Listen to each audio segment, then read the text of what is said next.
Hello, in this video I will show you how to enter recovery mode on OnePlus Pad 2 Pro.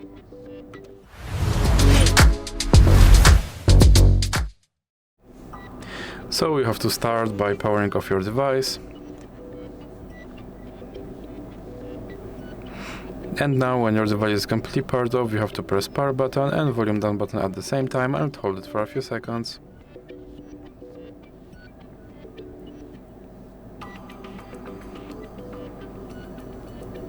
And you can let go of power button when you see your logo on your screen.